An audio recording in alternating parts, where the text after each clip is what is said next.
So, we begin our adventures in Central City, found within Billinshire, so called because of its location being a central hub of trade and prosperity over the years. To the north, you have the realms of the Roller. To the south, you have the wilds and the homes of the lizard folk of the Kielder. To the west, you have the Ebner Empire, or the Canaman Empire, sorry. And on the shores and within the Starfall Lake, you have the island of Soli. Over the last week or so, you've discovered some interesting little nooks and crannies of Central City, but there's still so much more to discover. The general layout itself is pretty familiar in your mind. You're used to the way that the trade comes in to the Undercity, which is this underground realm where all the trade goes and gets sorted out to make sure that the city paths themselves are free for people to wander around and explore, and that people themselves don't get in the way of free-flowing trade and goods. During this time, you've pretty much kept yourself to yourself as much as you can. One of you looks, or can look, as much human as possible. I can sort of get away with that. The one that looks a bit of like a Tortle has gained a little bit more attention as it's so much of a unique creature that most people have never seen the likes of this giant walking shelled creature before. You stand at the moment sort of looking over the bounty board, which is this 5 foot tall square based pyramid board where people can place up bounties or requests for services or for people to carry out actions for them. You know how these work. You've asked around. You've used them before to gain a bit of money for yourself during your time in Central City. The bounties that are worth more generally tend to be at the top of the board where the point is. The ones that are worth a little less go towards the bottom. While it's rare that bounties from the guilds are posted on here, they do occasionally get posted on. Can you hear the background music through my mic? No, I can't hear it, no. I don't think I can. No. I cannot, I think. Yeah, if you have to say you think. I'm just saying that I do not know exactly what. If your background music is something akin to town's ambience, then it might actually mesh with another town's ambience. But if it's not, Yeah. then no. Yeah, I put it on the speakers because my wife is sitting next to me and she wants to listen. Oh, nice. Ah, So just let me know if there's any echo or any. Soot and how do you pronounce your name, Thuzel?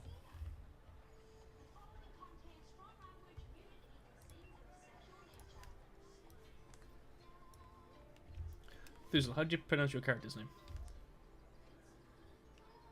Urolin. Urolin. Just call him Uro. Okay. Uro. Ooro.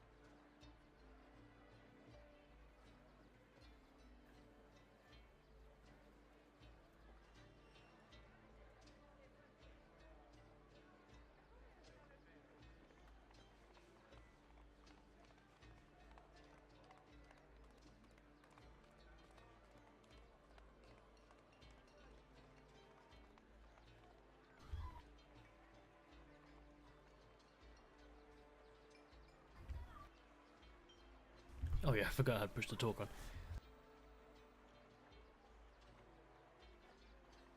Yeah, so Uro and Soot. Oops. What was it? Soot. Soot. Soot. Yeah. So Uro and Soot, you have met each other from a previous job that you both did, where one of the local tanners was sort of requesting not leather or fur, but something a little bit different. He just wanted some sort of the spines and the quills from a group of hedgehogs, so he could make some new, what he believed to be sort of unique needles for when it came to sewing the leather together. And that's how you sort of got to know each other, and you made your first bit of money within the city, so you can add to your pockets 3 gold pieces each. Yay!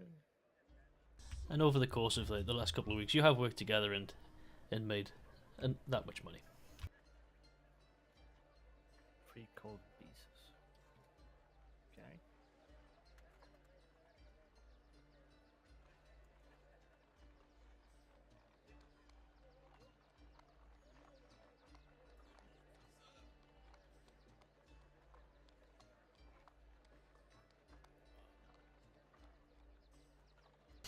So as you stand in front of the bounty board, other people are sort of jostling, pushing their way past you to try and get some of the prized pickings at the top that they feel that they're adequately enough and confident enough to handle out. Don't you see?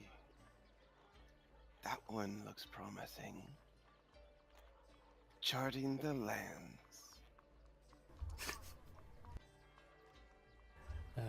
So you can see that there are a number of sort of bounties available, and they tend to over the course of the evolution of Central City, the bounties themselves have sort of developed a colour coding on the parchment that they're placed on. So the ones that are yellow tend to be from the Bankers Guild. The ones that are red come from the Hunters Guild. The Crafters Guilds tend to be on normal parchment, and so on like that. What kind of quest would you be looking to do? There are ones that are requesting, as you sort of look over them, you can see there's ones that are requesting furs and animal fat. There's ones that are requesting sort of bodyguards for caravans and traders. That, as you've heard over the past week or so, that some of the trade has been intercepted by bandits as it's been coming into the city. There's some that are looking simply for people to mind the store for a weekend.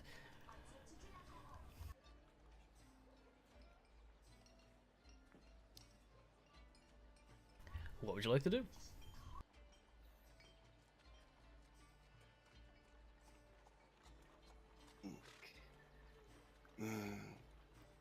Like the fire clears the brush, we should gather some skins.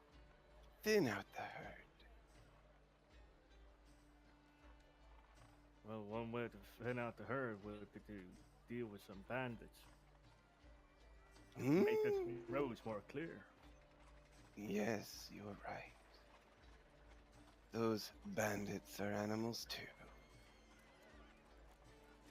Guess they're a blight on your city.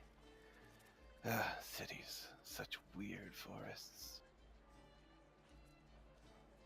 Well, forest is something I wouldn't say, but weird places they are indeed. But they hold cash, they hold coin. And especially carabineers, they hold coin. I'm not so worried about the coin, though the commune does need a gracious endowment. But whatever you say, friend, I trust your... As you're having this conversation and looking towards the bounty, this sort of burly man sort of pushes past and goes, "Out of the way, slowpoke!" Rips off, takes the bounty for the bandits that you're going to take. Sort of looks at you and goes, "You think you two could handle this by yourself?" Uro turns around slowly. Was that a joke about my race? I don't know what you are, but you look like some... you look weak to me. Ah, yes. Okay. And he pats him on the head, if he can. Yeah, he's a burly man, about 5'6". He's almost as broad as he is tall. Thinks some, you get the impression he thinks that his sort of small stature isn't a hindrance to his ability to put up a fight. But does he look strong or capable? Yeah, looking at him, you get the impression that his sort of short stature and broad frame has probably been put to use physically over the years. Maybe he's logging or just a general manual labor, carrying stuff around.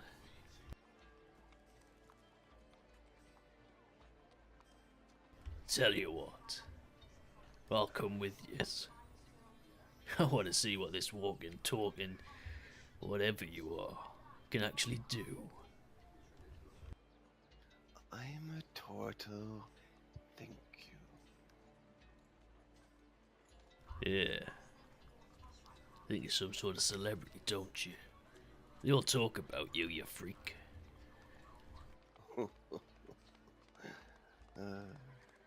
You wanted to take us on an adventure. No, I want to see you fall flat on your shell so I can tell all the lads back at the Croak and Harrow just how pitiful you really are. Maybe sell your hide if you've got one. I'll fetch a penny or two. Oh, just bluster. I guess this is a waste of time. We should find a job. Just like I thought. You're a chicken underneath that stupid shell of yours. And So- Uro begins to turn his shell to him. And I spat out civilized folk in a way that he would understand that I mean any and every kind of disgrace towards him. Like, civilized people. Like civilized and highly quoted. Yeah. Yeah, just as I thought. Go on, walk away. I don't know why you're carrying that shell on your back. Must be like carrying shame. And he's sort of like looking around to see if he's gaining the attention and the approval of the crowds around the bounty board. Some are sort of looking at him, smiling and smirking. Others are just ignoring him, looking for the prize pickings. He holds up the bounty for the bandits in his hand and goes, "Look, I'll do this by myself. If I'm not Barry, then I'm not worth doing this." I'm not sure you'll come back alive, my friend. Maybe you want our help regardless of our deformities. Like I said, if you want to come along, come along. But when you die, when you get slaughtered, I'm going to harvest and sell that monstrosity of a shell of yours. Waste not, want not, my friend. A wonderful idea. Let's be on our way. Right then. Yes, let's go see how these. Yeah, let's go see how these deformities, as my friend said, will actually help the civilized folk. As I understand that if we die, you get our hides, but if we win, well, the only way you won is because we helped. You needed a crutch, so you need to deal with the fact that you will be made fun of later, probably. Making fun of me. Listen, lad. I am Barry. That's all you need to know. And you can get the impression as he's sort of like leaning in your face, almost spitting the words out. You can smell the ale on his breath. He's sort of like looking past you now towards a group of people who are sort of nudging each other, nodding, laughing. Urolin will try to begin a play fight with him, and is trying to play it up for the crowd to make him look like the bad. All right, cool. Yeah, you can do a performance roll for that.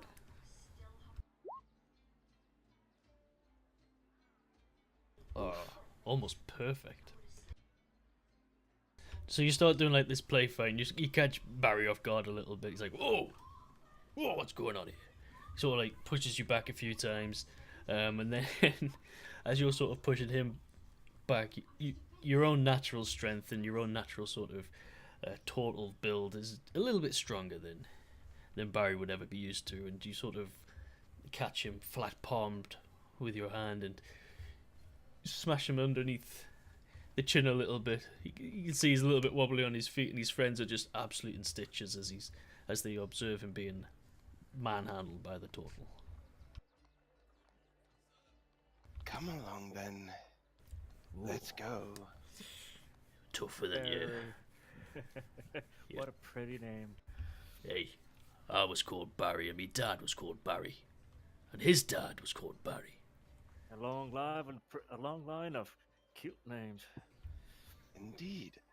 Was your mother named Barry too? Now listen here. If you're gonna make fun of my mother being called Barry like everyone else does, Then, when you don't want anyone to make fun of you, then you shut your hole on what we look like. People have eyes, they can see. You don't need to shout it out. It just makes you a bit more stupid here too.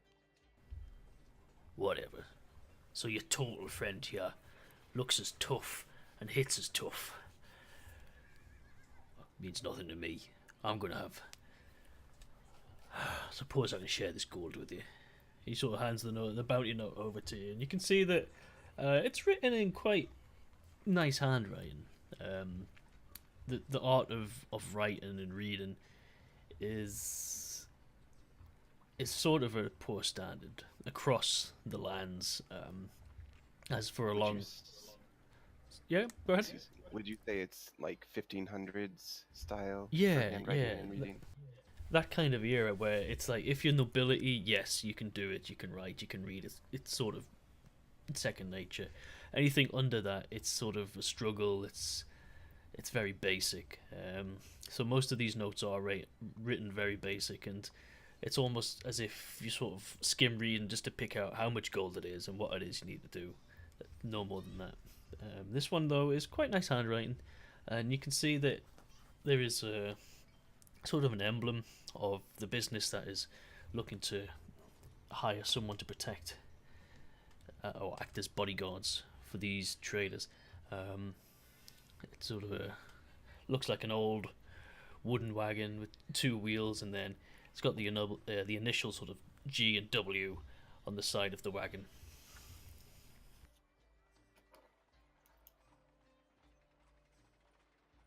As you sort of look to see what the request is, that's over the last week or so that's the trade coming in and equally going out of Central City has either disappeared or been intercepted and taken, leaving just the courier to arrive at the destination. The courier's mentioned that there tends to be an ambush of sorts, and that's as much as it mentions on the notes. And finally, it finishes by saying that if you successfully escort the wagon to its destination, which is to one of the open stone quarries to the northwest of Central City, there will be a reward of 7 gold, which is quite a lot of money for a single job. Okay. Would I know what the CW on the wagon means? Yeah, so the GW, sorry. That's G. Yeah.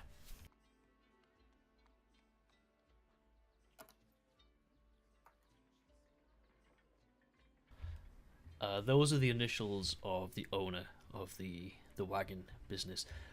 Quite a reputable one. And you'll have known just from word of mouth and being in the city for the last couple of weeks that they belong to a woman called Gwendoline Waters.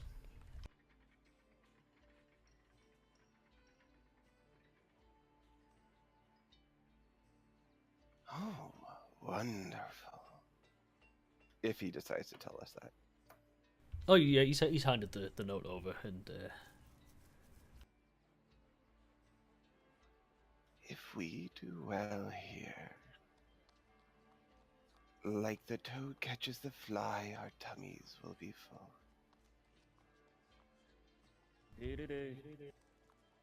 I'm And not. maybe kind of we'll thing make a might- friend. This kind of a deal might actually give us some prospects for the future. Indeed. Place your lily pad close to a decaying corpse. I'll not be eating any flies. That's for sure. Shall we go?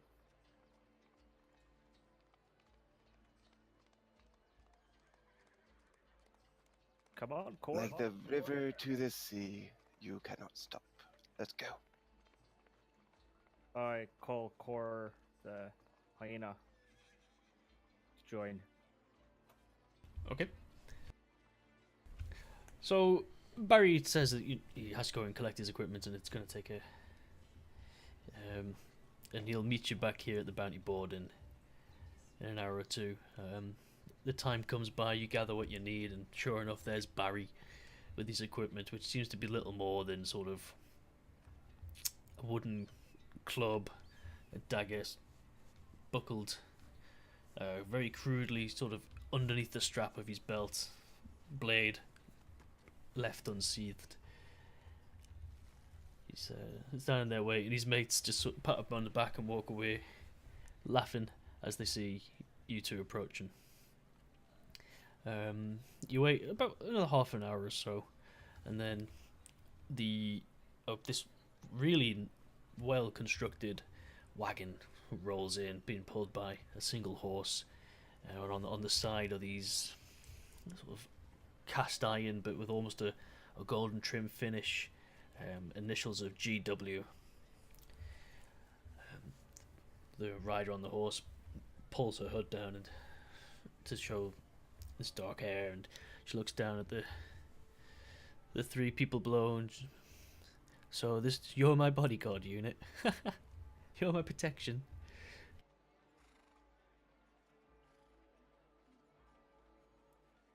Well, it was on the bounty board. I position myself that my emblem would be seen. A courier over there as well, I see, yeah? Indeed, ma'am. And don't worry, I've done sentry duties so many times at the commune.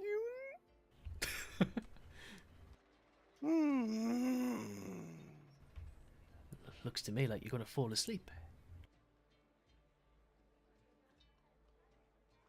Have you fallen asleep? I think he's fallen asleep. Nah. He knows what he's about. He's a bit of an odd one, that is. I think you're all odd ones. You look like you haven't had a shave or a haircut or a brush in I don't know how long. And then we've got this monster everyone's been talking about. And then Barry, we've got bloody Barry. I thought they'd banned you from taking these, Barry.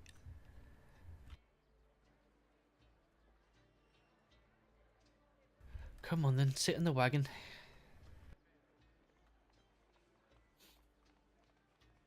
My shell, I'm worried I won't fit through. You'll fit on the wagon. Believe me. Come on.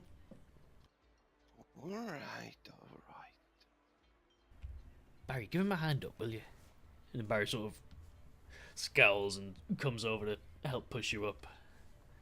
The wagon itself is it, the wagon itself is large, and as you sort of climb in, you can see that there are what looks to be food supplies that would last about a month or so. There's some tools in there. There seems to be what look to be small sort of foot locker chests as well.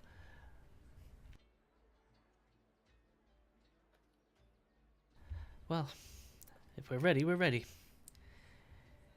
We're going to be making a few runs if we make this one, so hopefully we make it. You'll make a bit of gold and I'll make a bit of gold, and we'll all be a little bit more goldy. Right then, are you ready? Should we go? Ready? Mm, I think he's fallen asleep again. Anyway, my name's Krista. Pleased to meet you, Krista. And what's your name? I'm Fep Suit Covenor. Thep Soot Collador. Bit of a mouthful, Thep, but I'll remember that. And is he asleep, your friend? I'm not asleep. My name is Urolin. You can call me Uro. I've come in from the commune for a siesta, sabbatical.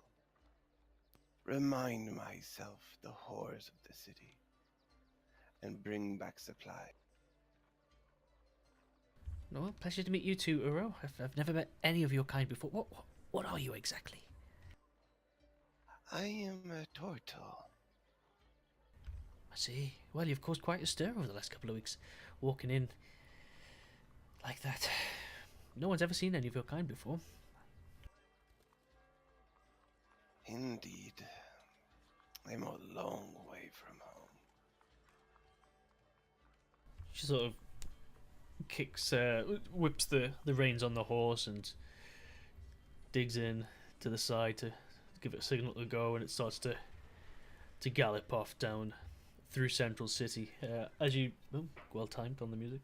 As it goes through, you start leaving the bounty board area behind, and you're following one of the main paths. The main paths of Central City can easily allow 2, 3, even up to 4 carts to come by at any time if they need to, even though most of them now go underground. The buildings themselves are a mixture of wood and stone. Most of them are made out of wood, but the further you get out of Central City, the more they start to appear to be made out of stone, as the discovery of nearby stone and granite and other materials that became available, and the open quarries started to be worked on, allowing these buildings to be constructed out of different material. As the day goes on, you've travelled for about half a day now, and the sun's starting to go towards evening, roughly around about 5 o'clock or so. On the horizon in front of you, you can see the large peaks of the border mountains, which are out in the west. Easily, from where you are now, you're guessing that's easily about 3 or 4 days travel away. But they're so dominating on the horizon that they're hard to miss. Krista keeps the horse going and then comes off the path, following one of the smaller unconstructed paths. Really, the path that has been made out of constant use and constant travel that the couriers and the workers have used over the last couple of months to go to this open quarry. So, what brought you to Central City?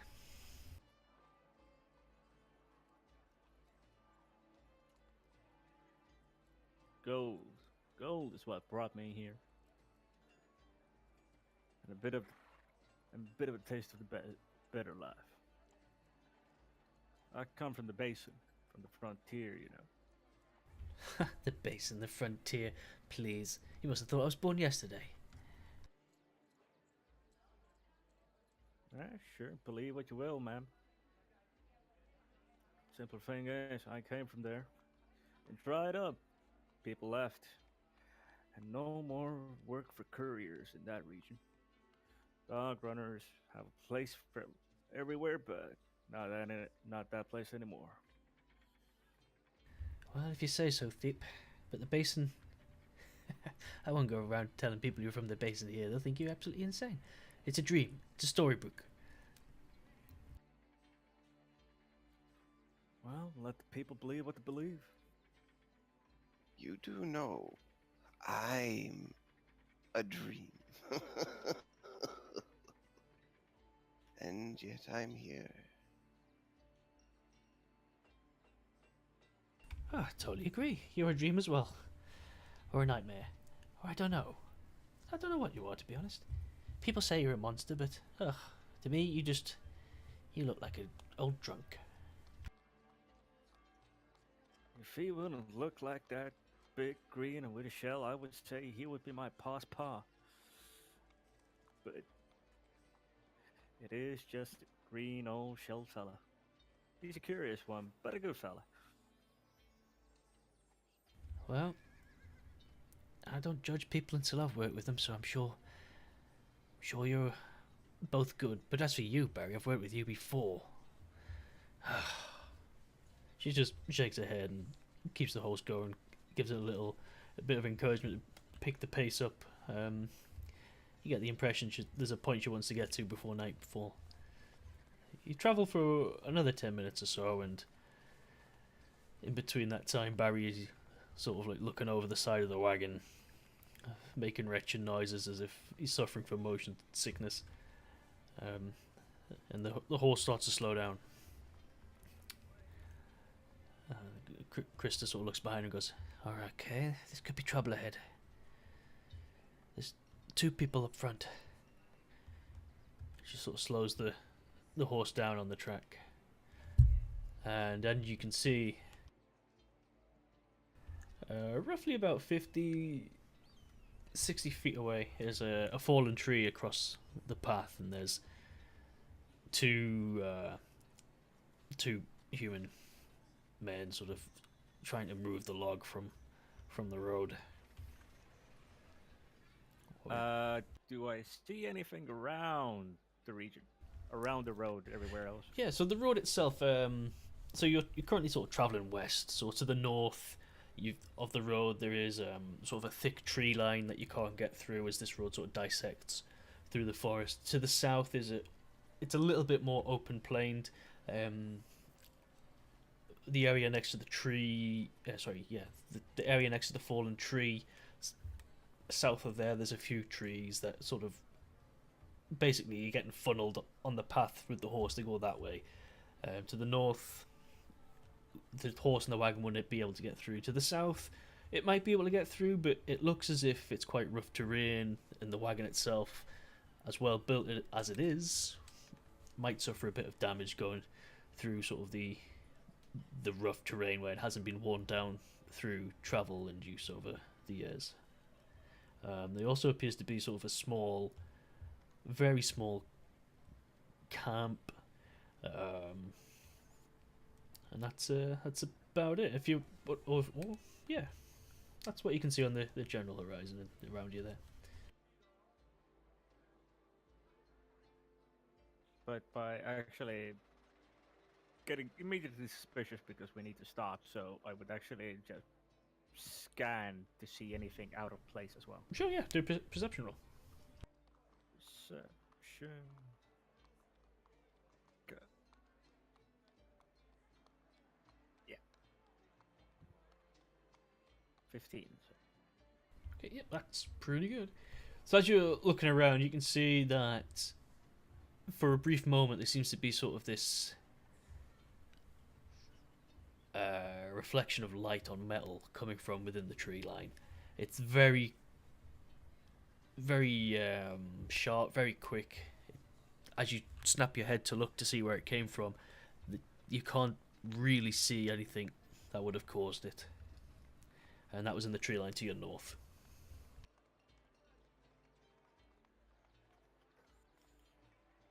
Okay.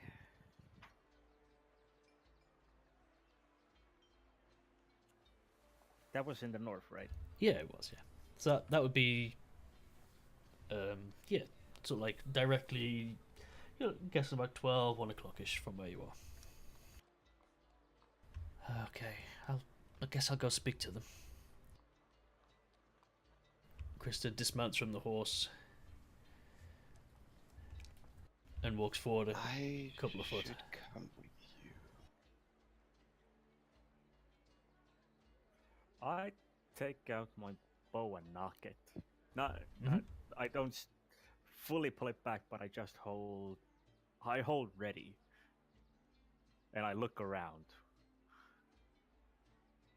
Okay, Barry's sort of, ugh, I guess I'll come as well then. I wouldn't want you to make a fool of yourselves. And he sort of like escorts Krista on the other side of from where Oro is. So, do you need a hand there? One of the men looks over his shoulder. He's got this sort of wild beard that's never been kept correctly, growing all over the place. He's bald on the top of his head. It looks as if he shaves it with a knife or something. The other man doesn't look back, but you can see that he has a scar on, sort of like on the back of his head that splits the hairline on the back.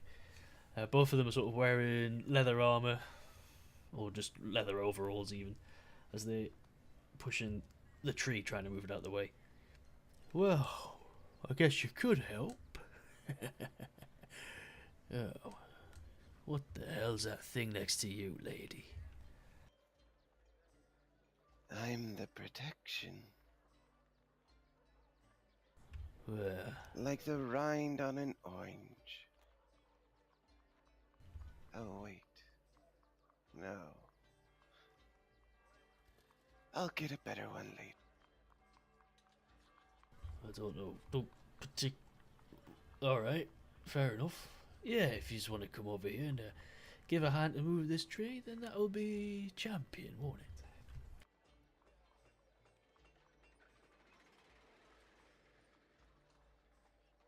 I'm not very strong, but sure. And he meanders over. Okay. Barry sort of walks over to. He goes, just as well I'm here then, isn't it? Because I'm no one stronger than Barry.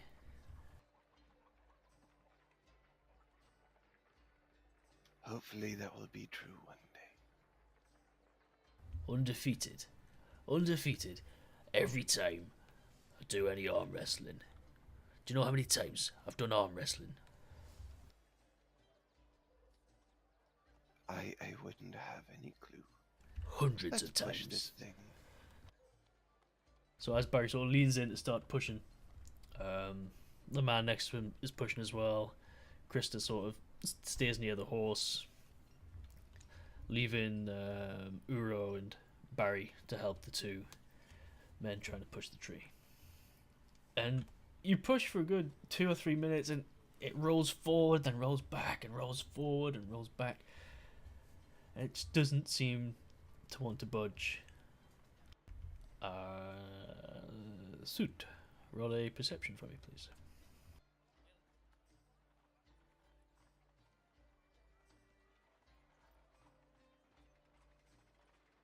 Ow. That's a flat 10 then. Okay. Oh, in fact, what's your passive perception? My passive perception is 16. 16. Cool. Oh. Okay, so as you're standing on guard, scanning, looking around, you've got a bolt notched already. You notice that flash of metal again coming from the northern tree line, as a very similar dressed person sort of looks to be creeping out, going towards the back of the wagon. Stop there! Declare yourselves! Oh, Um, I was just coming out through the forest there. Um, I'm with the other lads. You know, I was up. Thought maybe you needed help moving that tree or repairing your wagon. Moving around there pretty sneaky like. I think I saw you earlier. Why didn't you come out before? During the talk of help. Oh, We've been here rolling the log for a right time now. yeah. Well, there's bandits and stuff around here. You know, I thought maybe you might have been some of them, and I was just hiding until I was sure that you were okay. You just said you were with one of the boys here. Yeah, I am, but I was also in the woods making sure that no one was going to jump out and get us while we help us move the tree. Do I sense bullshit? Roll an insight with advantage. My passive insight is 15. You both smell a ton of bullshit on this guy. Oh yeah, my passive insight is 18 as well. Yeah. Yeah, this guy is absolutely stinking of lies and deception. The two people who are sort of the tree further up, they're shaking their heads and sort of there's an audible sigh come from the one next to you, Uro, as they hear the man sort of just fumble over his words. May I will take the arrow from the bow, step close, and just set it right under his jaw. Oh. Um. You Look. see, my fellows, I might look a bit weird, but this weird also comes with a strong sense of smell, and I smell absolute dung shit here. You aren't here. You're the fucking bandits, I'm guessing. Now, get that log off of the road, boys, and let us move on. This is not your quarry. Do what he says, please. Please.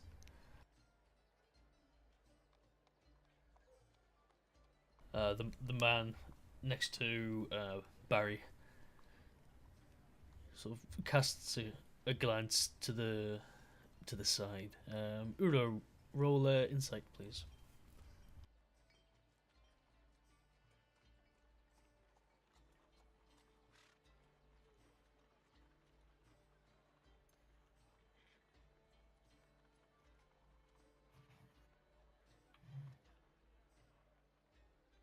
Oh, my roll 20 is not playing very nicely today. If that rolls came through for you, let me know, please. I don't see any rolls yet.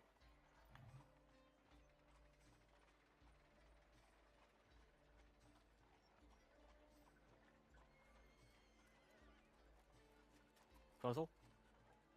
Yes, what? Did you roll? For what? Initiative? Insight, No. please. I didn't hear what you said. Oh, that's okay. That's no Cut problem. out. Although your passive is 18, so don't worry about it. Yeah, you know that the man has just cast that look as if it's sort of a trigger, as a verbal nod to initiate some sort of action.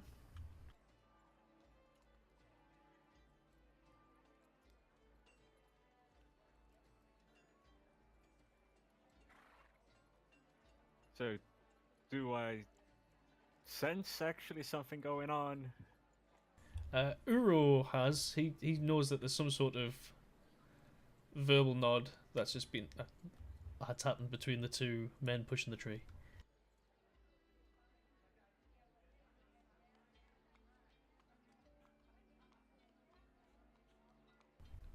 You have a chance to turn back.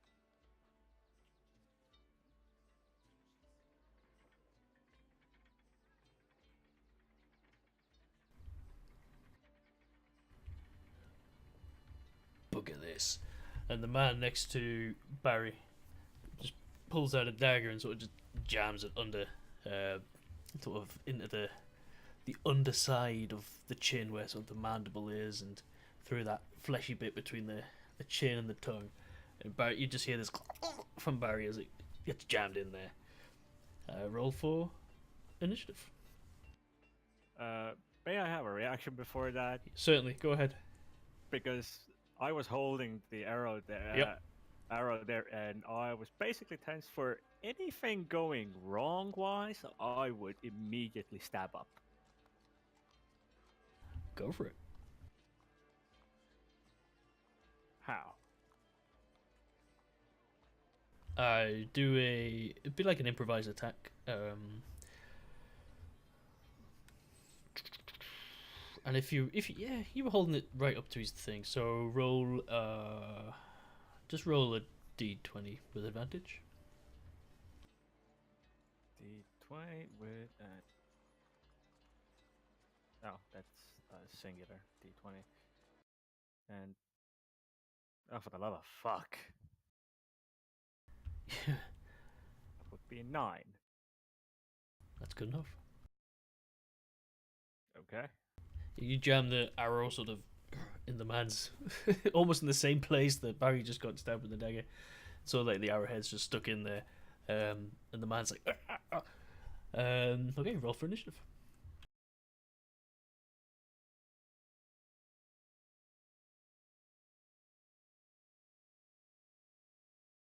Question: how do I roll for initiative? You click on the initiative bit on the sheet, and it should roll it through. Actually, it doesn't. Okay, then roll a d20, and then add your dex bonus. Initiative doesn't come through here. Some why, I don't know. Yeah, that's not cool. It doesn't give me the choice, at least.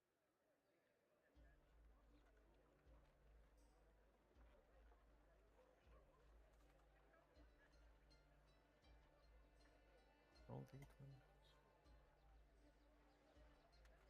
That would be not a natural 20 for me. Okay.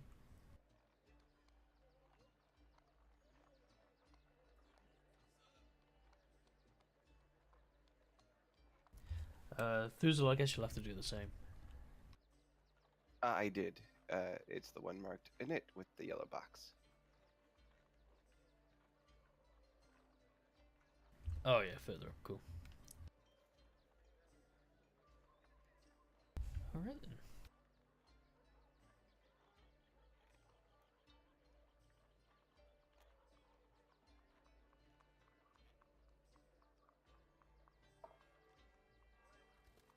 So as the man sort of stumbles back, this arrowhead jammed into his underneath the chin.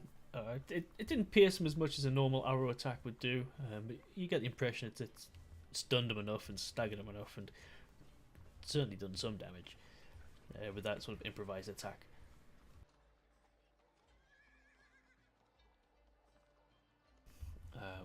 How many opponents are there? You can see there are 2 to your west. Oh, sorry, your. In fact, let's do this. Roll 20 has been very slow for me. I wonder if it's the extensions are added. So you should be able to see this. I didn't even look at Roll20. I thought we were doing Theater of the Mind. I am surprised. I've only just put this on. We were doing Theory of the Mind, but we'll see how this goes.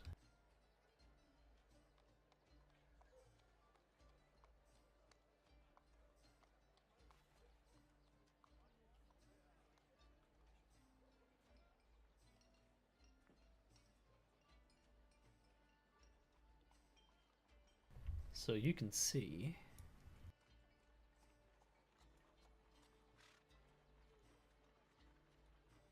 that, basically. You can see that Barry's sort of on the floor, holding at his head where the dagger is that's been stabbed into it. Further back is Krista with the horse, where I've got Soot and Urolin the wrong way.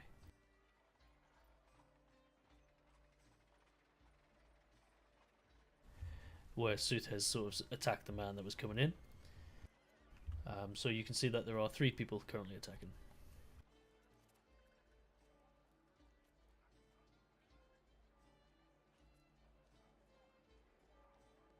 got it.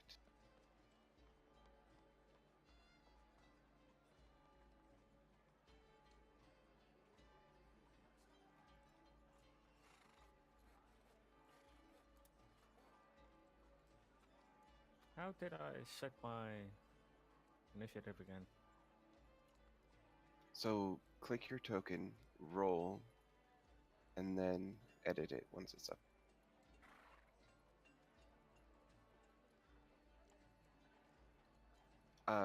If you have a character sheet, just set the initiative in there to the right number and click it, so it automatically goes to the turn order. Ah, damn it. You got an unnatural 20, didn't you? No, you got total 20. I got total 20. Yeah, yeah. God, why can't I? Okay, I have not done the homework for this. No, it's. I did all of the prep apart from prep and roll 20. I forgot to do that. So some of that's on me.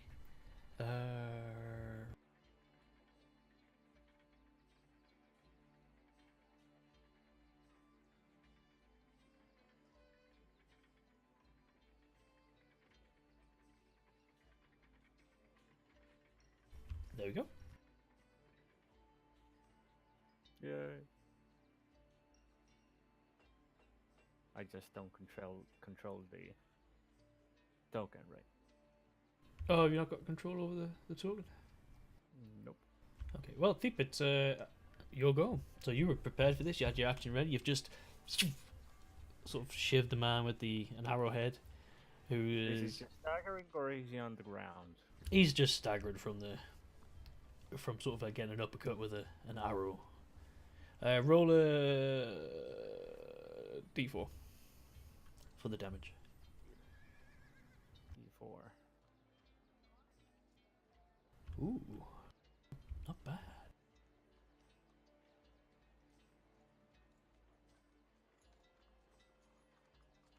Okay, so it's now your go. What would you like to do? Oh boy.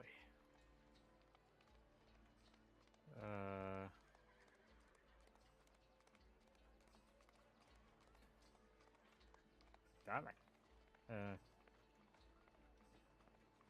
Oh well. I take another bow and add another one into his throat. Okay, save again. So roll to hit, d20. And this should be with disadvantage, I'm guessing, because I'm closer than No, 5 feet. No, it'll be an improvised attack if you're just trying to shove it in rather than fire it in. So if you want to fire it from your bow, then yeah, it would be a disadvantage, but you would get all your proficiencies and extra damage from it. If you're just trying to shiv him with an arrow. I'm gonna shoot him with an arrow. All right. Into the throat. Oh wow, yeah, that's a hit. And 6 piercing damage then. So as he's staggering back, you get another arrow out with your quiver and just let loose. This one goes flying, and you can see it sort of skims past and gorges with the arrow through the outside of his neck. His other hand sort of clasps at that one now, and he's sort of in this weird sort of pose where he's grabbing with one hand at his throat and the other one where you've just cut him, and he looks to be in seriously bad health as he's losing a lot of blood. Anything else you'd like to do?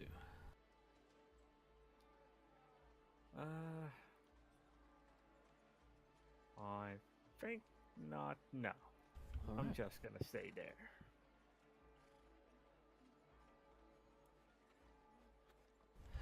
The bandit closest to you, Uro, turns, and as he turns, he sort of pulls out this short sword, and he goes to hesitates for a moment as he looks at you, unsure of just what you are and the anatomy of the creature that you are. He's never ever seen a Tortle before, never, let alone had a fight with one. He sort of just swings at you, hoping for the best. For 14 to hit. 17 defense. Yeah, he has no idea. He sort of just swings at you, and there's this noise of your bony, shelly exterior deflecting the steel of the short sword as it clinks off. He sort of looks, this look of panic on his face as he looks at his mate, just unsure what to do. It's now your go. Oh, what was that? As he turns around, What are I you? cast Shillelagh on his quarterstaff.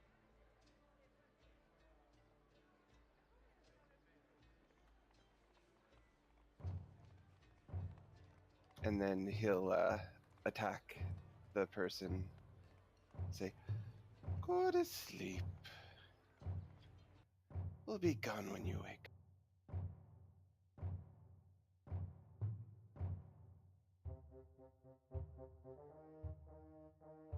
That is enough to put him to sleep.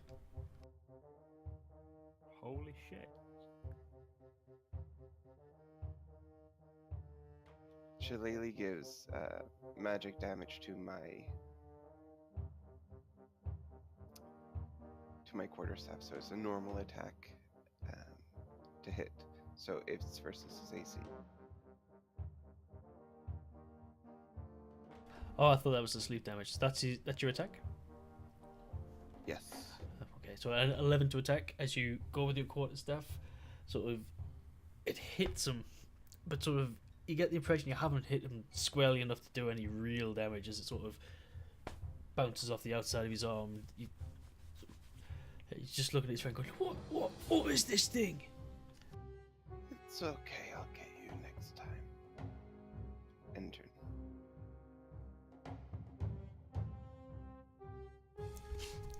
The bandit that's just been sort of shivved with an arrow, and then Soot let loose another one on him as he's staggering around, holding with both hands his neck. Lets out this gargle as he turns and tries to run away back into the forest to the north. You get an attack of opportunity. Let's add another arrow then.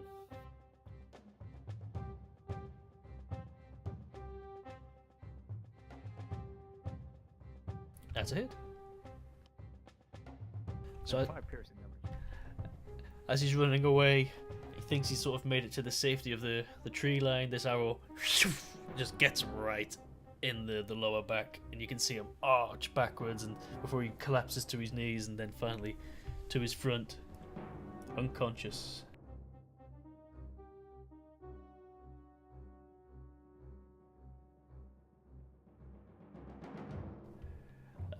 Christy sort of stands next to the horse, the reins held tightly in her hand as she's looking around.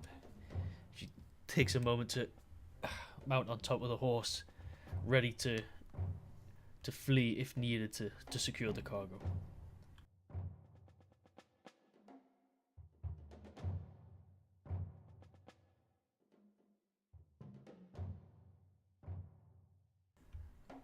When suddenly there's a as this crossbow bolt shoots out from the south where some of the other trees are and just catches you unawares right in the back of your cart suit.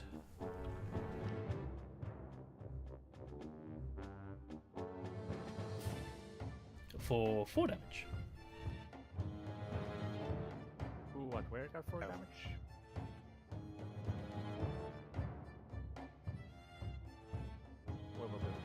What just happened? You were attacked for 4 damage. Oh, me? Yeah. It came from the south? From the south, the trees to the south, that's right. Oh, God. Damn it. Okay, 4 damage. Shit. I'm bleeding hard. Oops. Okay. Killed the music. The other bandit sort of to the north of you, Uro, takes a step forward and tries to attack.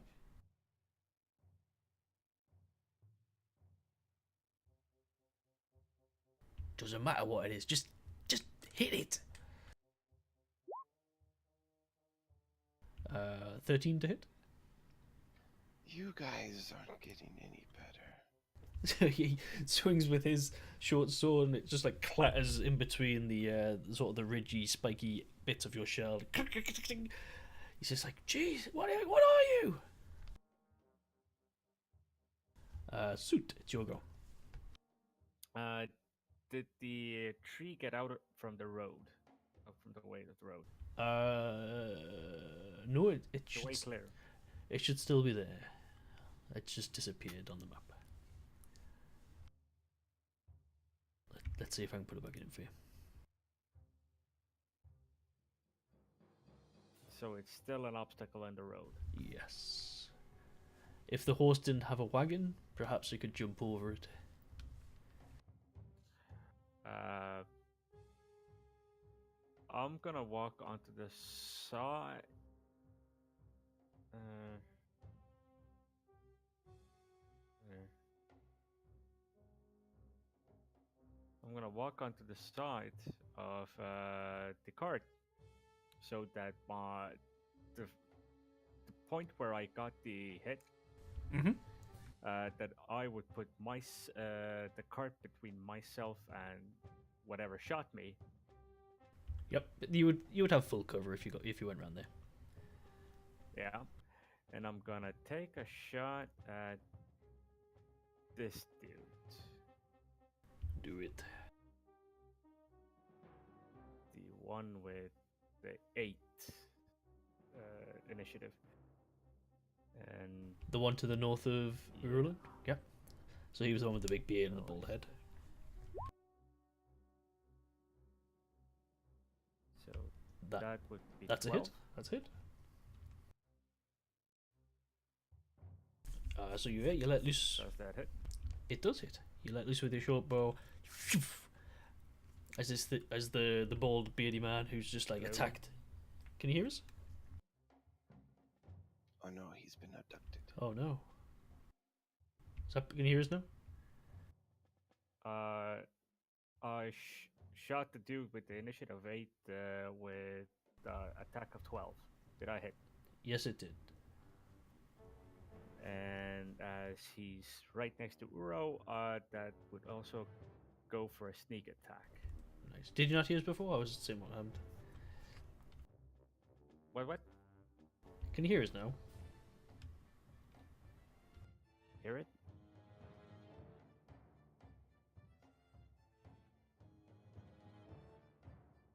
Is that better? Okay, I can hear you. Strange. Yep. Yeah, that's a hit. Okay, my character sets himself between there, shoots that guy, and adds 2 extra damage on top of the 6. Two's better than none. Better Yep. than that. So you hobble slightly from the arrow in the back of your calf, and you take cover behind the cart as you notch an arrow and let it fly. As it goes straight to the beardy, baldy bloke who had just attacked Uro. He's looking at his sword in disbelief, and he's looking at Uro, and out the corner of his eye, he sees this arrow just go into his arm. The woman's name was Krista, right? Yes, it was.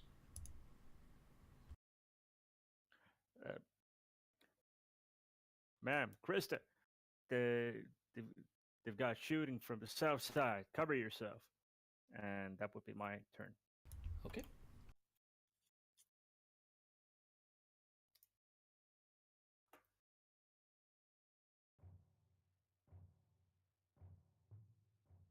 The bandit to the south of Uro. So again, you can see Uro, this absolutely bemused look on his face as he's just seen his friend sort of attack you from behind and still seemingly done no damage as this arrows then went into the arm. Look, maybe we should just run. No.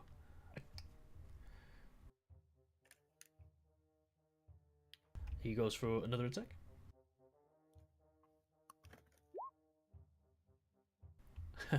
9 to hit. Mm-mm. Again, as he comes in, it just clinks.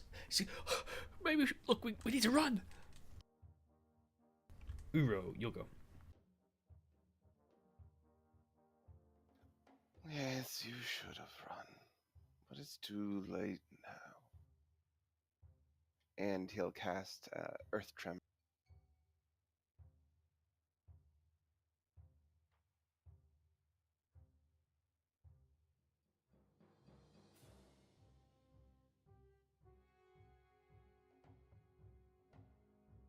Ooh, nice. So dex save from both of the bandits.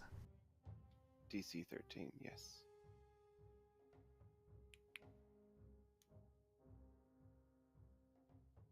The bandit to yourself keeps his footing as the earth starts to tremble underneath. The bandit to the north also manages just to keep his footing as the earth underneath starts to tremble. Oh, what's he doing? What is this thing? And I will end my turn. So they both take 1 damage still. Is that right? No? No. Oh, no. For first level spell, it's half?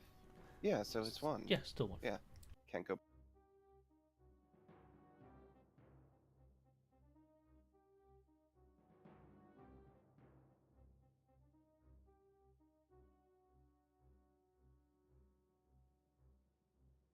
The one to you north of Uro is looking very wobbly on his feet. From even though he's kept his balance, the earth shaking underneath, along with the arrow just piercing into his arm.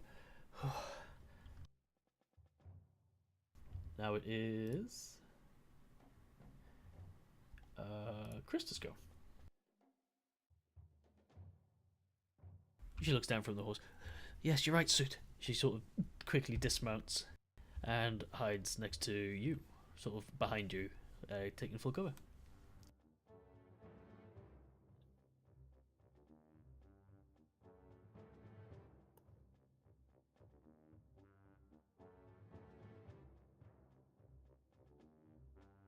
So she pulls out her own crossbow and gives you a nod.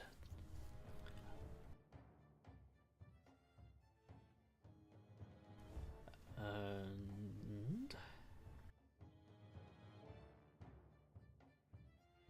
from the tree line to the south again.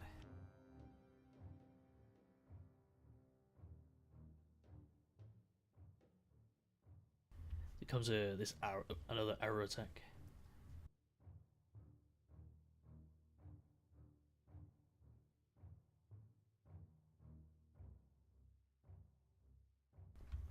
That just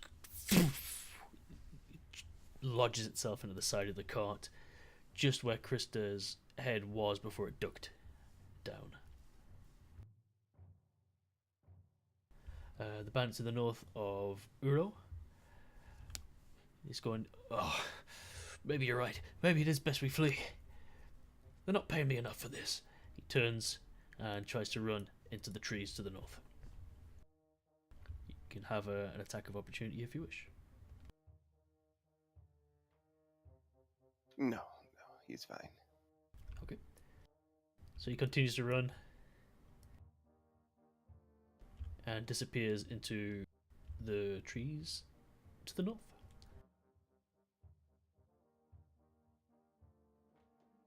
I'm sure he won't bring reinforcements.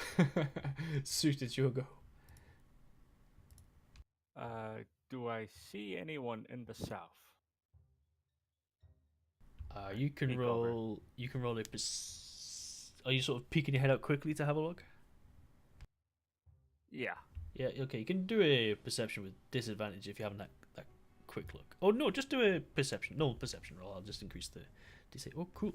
So yeah, as you quickly take a look out after you hear the arrow lodge itself into the wood, you know yourself be using arrows that it'll take a second or two for him to reload, and you take that opportunity to have a look over the edge of the wagon, and you can see to the south in one of the tree lines is another bandit starting to reload his short bow and his crossbow, sorry, and starting to take aim as he closes one eye, take aim towards you as you quickly tuck your head back down. And I'll just show where you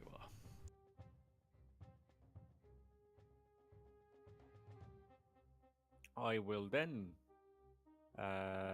With my short bow, with another arrow in hand, I'd I will. say that would be your action on this turn. Is sort of like Oh, discovering where you would be. oh shit. Okay. Yell to Uro that there's another one down south there, shooting arrows and stuff. If you get done with that bloke there, come and help us. Loving the accent. Will do. I've got a plan. The bandit to the south of Uro, seeing his friend flee away, just goes, "Look, look! I'm sorry." He throws his short sword on the floor and slowly starts the way back, backs away from you slowly. He's got his hands up in the air. No, the other way. Not to your friend with the arrows. No, no, no. Oh, of course, anything. He'll run to the northern tree line as well. Make him roll the tree, man. Alright. Don't think- Where did the tree go? Come back, tree.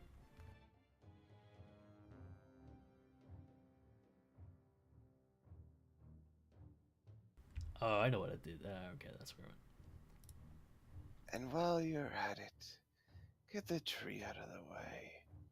I know you have an easy way to move it, I'm sure. Oh, yes, you're absolutely right. Yeah, so he goes, you see him sort of run off to the north and pick up this rope that was underneath some of the foliage, and he starts to pull it himself, and he goes, "I need someone else to help me." I'll help you. And Urolin will take his turn to help him move the thing. Okay. So as you start pulling with the bandit, you get the impression that there's some sort of pulley or rope system that they've used to basically move this cut down tree backwards and forwards across the road whenever they need to use it. And after a couple of, not even a couple of minutes, you start pulling it, and it moves a little bit across the road. And now it is. Is that enough for the cart? No, the cart wouldn't be able to get past that yet. It's Krista's go. She's sort of got her back up against the cart, looking at Soot. Did you see where he was? Yeah, exactly down south of us, almost directly like.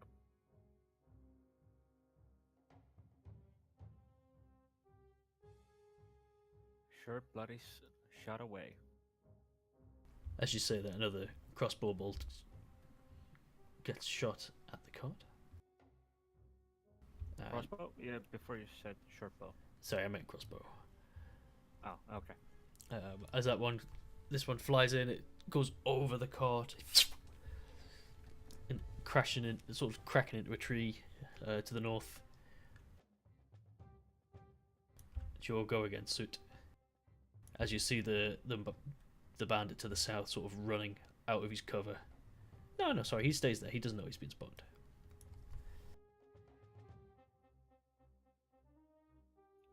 I'll mark the bandit for you, ma'am, and then I'll shoot the crossbowy bandit. Okay. Oh, for the love of... As you sort of, in one fluid action, stand up from behind the cart and shoot your short bow, the arrow lodges into a tree next to the bandit's head. He turns and looks at the arrow, and then his eyes just look back at you, realizing that he's been spotted. And then I'll say, "Sure you don't want to run there? Go on, follow your friend." Trying to make my failure look like planned action. Like it's a warning shot. The bandit that is with Uro continues trying to move the tree. And if we manage to make enough room, I'd like to move this. So yeah, he helps you move the tree, and you spend your action moving the tree as well, and that is enough to move the tree back into sort of its place, in off the road and back into the tree line. The bandit turns around, looks at you, and goes, "There, see, I'm good, I'm good." Be safe. Go make a family and live. You're right, and he runs off into the tree line to the north. And Uro takes a 30-foot move towards the bandit in the tree line below. And turn. Okay. So you're guessing you're probably another move, or yeah, probably another turn movement wise, and a half away from him.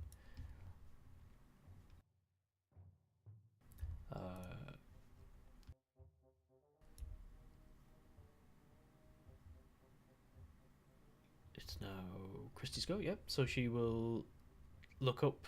She haven't seen where you fired. She pops her head up from behind and will fire as well.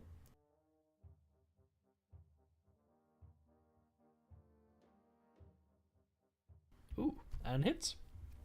Her crossbow sort of hitting the man in the thigh.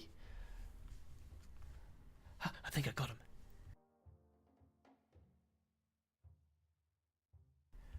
And you see, as you sort of look through the gaps in the cart, and Ura, you see the man run out from his cover in the trees. As it looks like he's trying to make it towards some new cover. It's your go, Soot. I step out so I can see him, and then try to tag him with another one. Alright. Oh, for the love of... Yeah, What's going on? It happens sometimes. When this happens with Roll20 for me, I like to do / talk to myself and roll a bunch and then undo it, and that gets it out of its system. I was in a game the other day where there was 2 battles and the same person didn't get a single hit in the 2 battles in the 1 session. Not a not a single hit. Thing. Yeah, whereas another one got 3 crits. It was just it was weird. And I've been in that situation on both sides. It's kind of pleasant to see your DM kind of crumple when you roll that many crits. And on the other hand, when you roll so many fails, you just at one point like, what the fuck am I playing? yep. I mean, I'm sure it is all completely random, but sometimes the patterns that pop out makes you think. Yeah, so Suit your fire. Or not like that, you'll be arrow. The arrow digs into the dirt just behind the person's foot as he continues to run towards, as best as he can, towards new cover, as he snaps, or as he pulls out the crossbow bolt that had lodged into his leg, screaming in agony at his bad decision to do so. Uro, what's your go? Uro is going to dash for a 60-foot total movement. He's going to get down on all 4s and go on all 5 because he's got his cane. Nice.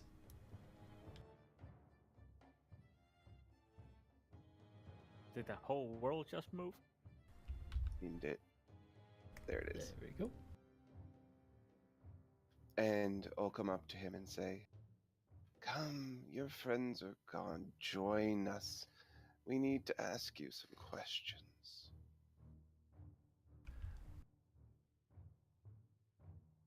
And try to usher him towards the cart. Yeah. Roll a persuasion. Mm-hmm. I'll say with advantage, given the situation he's in. His friends have left him. He's just been hit with an arrow. Yeah, the man sort of puts the brakes on as he sees this strange, large, tortoise-looking like creature galloping towards him.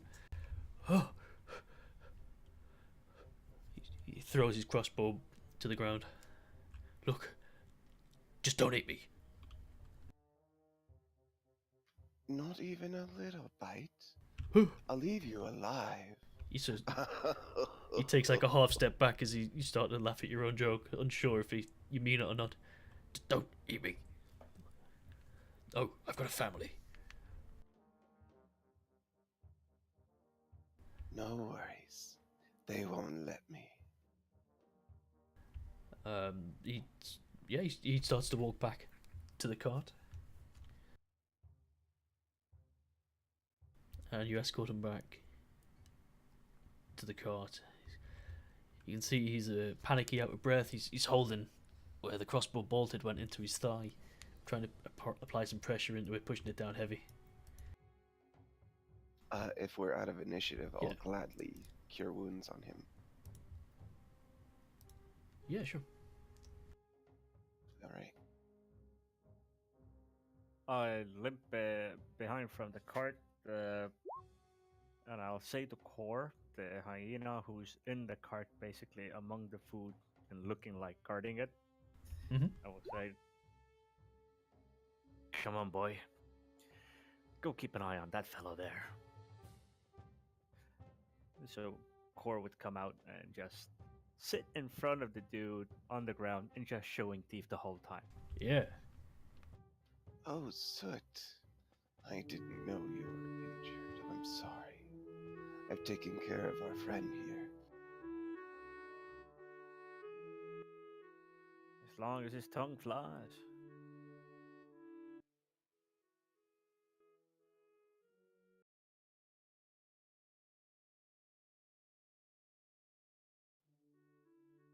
Is that better? Look. I don't know what's going on here. Giant tortoise. Hyenas. You don't even get hyenas around here. Just leave me alone. I was paid to do a job and I thought I would be able to be doing this for months. Jeff, for whom? Come on, you know I can't say that. You take a contract, you don't speak, you don't tell people who you took the contract with. If I speak, no one will hire me again. Well, not in this town, but we'd be happy to give you enough to move.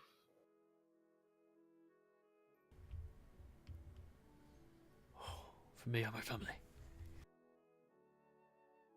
Aye.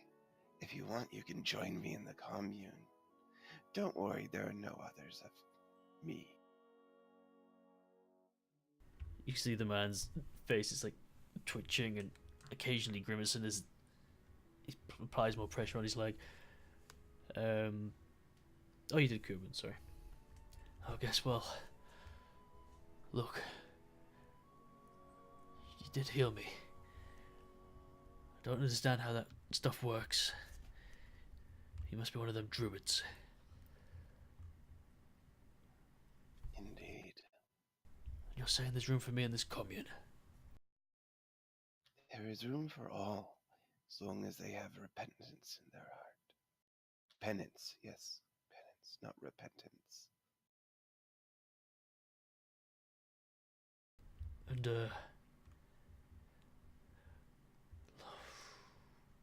look. Okay. So roll a... No, you're fine, actually. He believes you. You've just cured him. He's got no reason not to believe you. He's sort of like looking at you a little bit suspiciously, though, because you are a monster. He goes, my family's back in is back in Central City. Here, I'll give you some directions. Head back and get ready to go. Hopefully I can escort you. You want me to walk? But I have a job to do first. It's like over a day's travel on foot. It'll be nightfall by the time before I get there. Then come with us. He sort of looks at you and looks at the wagon, looks at Krista, and he notices the initials on the wagon. He goes, "Oh, look, I can't. they'll know my face. I've been raiding these. I've been waiting. Yeah, I've been raiding Waters. Waters has run for a month or so now. They'll want to kill me as soon as I walk in there. We can drop you off before and after. You can wait here for the night. There's a plan, or you can just do what you need to do. I'll give you the directions, and you do what you need to do. No, you're right. I prefer my chances walking in the wild than walking and being dropped off in the in Waters' quarry. Look, he stands back up slowly. Takes the dagger from his belt and drops it on the floor. Takes a bag from his belt and drops that on the floor as well. Goes, oh, that's all the silver I have. I was promised pay in 2 days' time.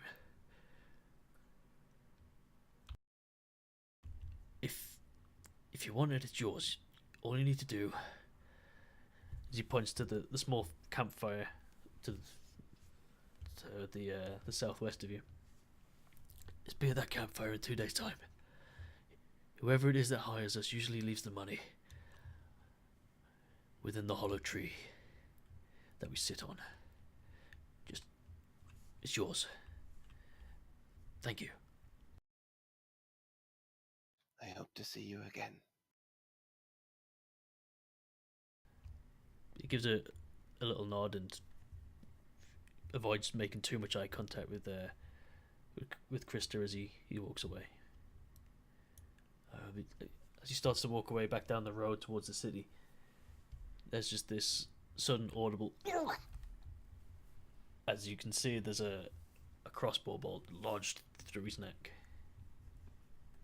as he lands flat on his face. I tried. At least he was on his way home. Do I see where the crossbow bolt came, and do I see danger anywhere? Roll a perception check.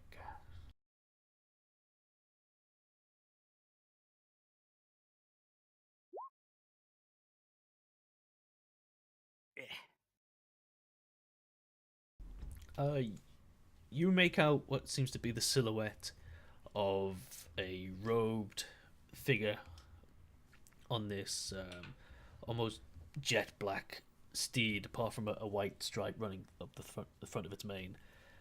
The steed itself seems to be covered in what seems like leather barding almost.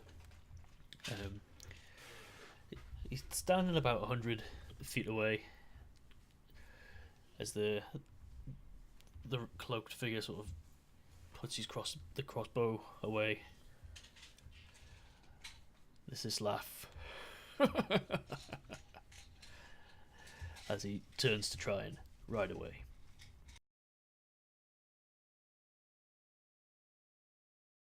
Ha ha ha. Oh, poor man.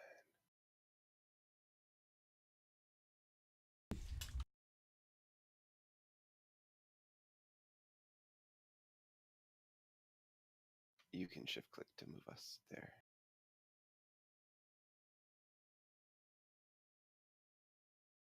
Oh, can you see him? Yep. Yeah, I see it. Cool. I didn't know you could do that. Thanks, Susan. And he gallops off to the southwest.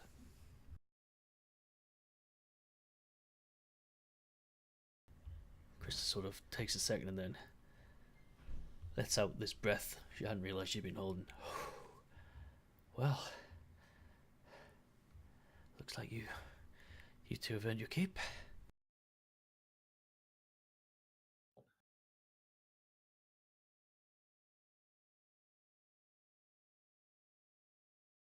Well, I do still need something done with my leg here. Still got a bolt through my calf. Oh yes, I don't know. I could try to do something, but without my magic.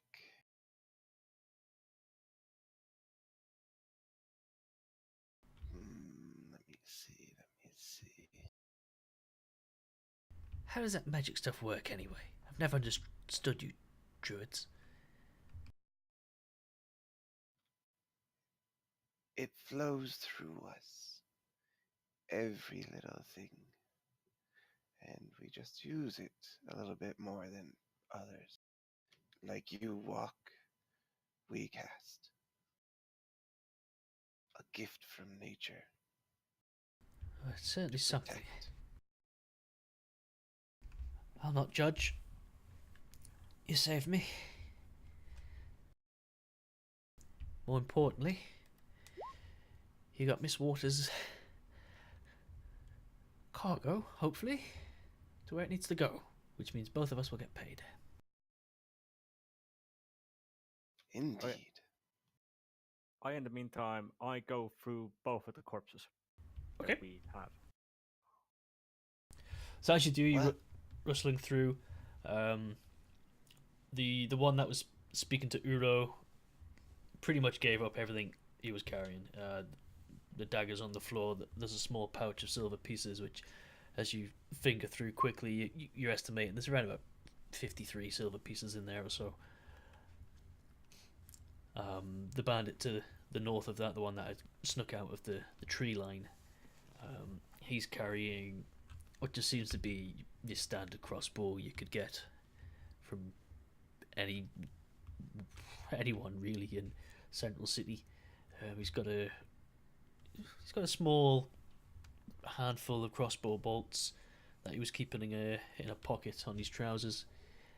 He too has a small brown pouch which was containing loosely around about 43 silver. He's also got what appears to be a contract note tucked into his belt. I would like to see the contract note. Yeah. Also, I'll take the silver. And can I get the arrows back? Most of the arrows back. Sure, you can get half the arrows back just from looking. I think that was 6 arrows. I think. Damn it! I didn't actually keep. I think it was 6 arrows, so 3.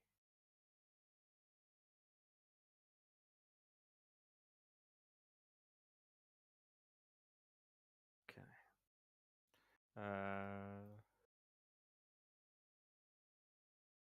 One pot was, what was it, 43 or 53 silver? 53. Both or just one? One was 53 and the other one was 47.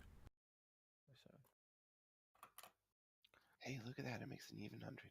Ooh. I mean, this is a fair amount of money to be carrying around.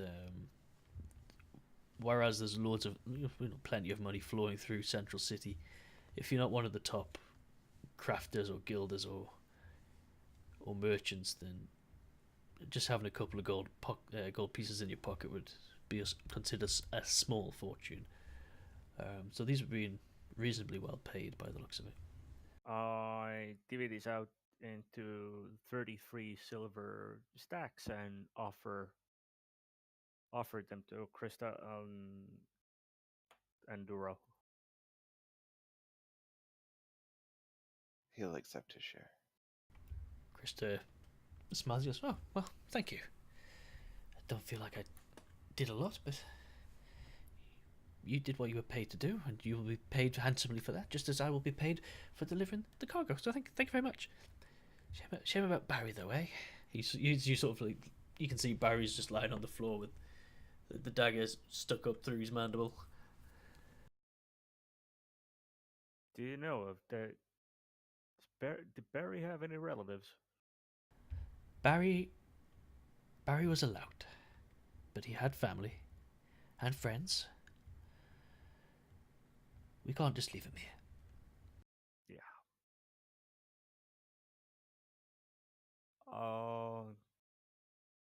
Does the cart have room for Barry? Yeah, the cart has room for a prone Barry.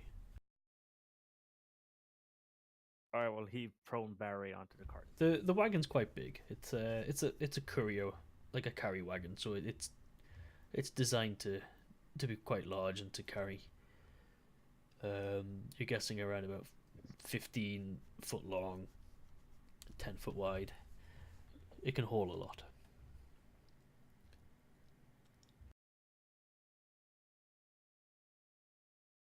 So yeah, you spend a couple of minutes sort of picking Barry up and placing them into the cart,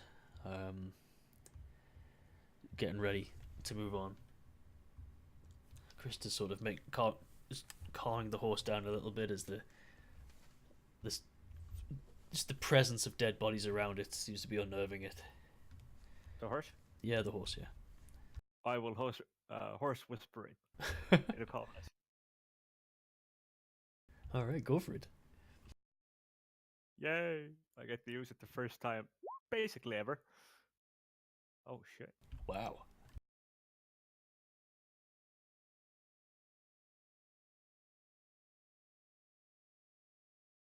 I've never actually really used animal handling, so I'm gonna use it as much as I can.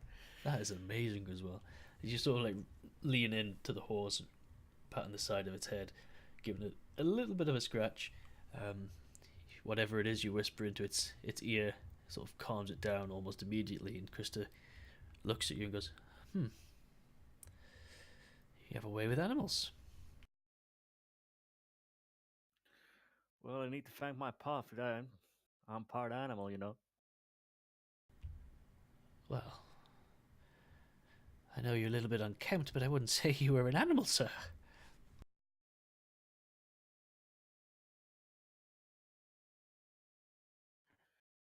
Well, this hair is inherited from Ma.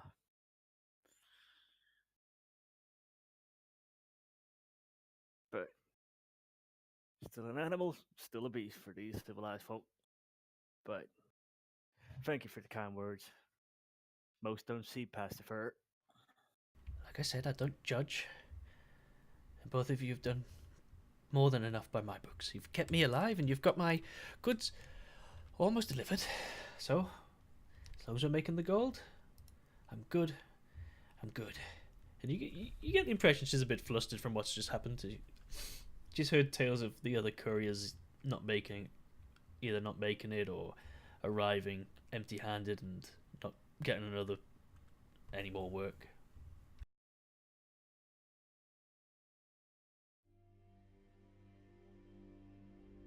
Oop. So you get back on the cart and you get ready, and Krista starts to lead the cart off towards Waters' Open Quarry. Okay, so I just want to check here because I know for Raiko it's like 11, 12 o'clock. It's 12 o'clock for me. Yeah, okay. So do you want to do 8 till 10, 8 till half 10, 8 to 11? How's it going to work for you very well? And Thuzel, how are you feeling today as well? Do you want to go for another half hour, or do you want to call it here where it's been a natural break?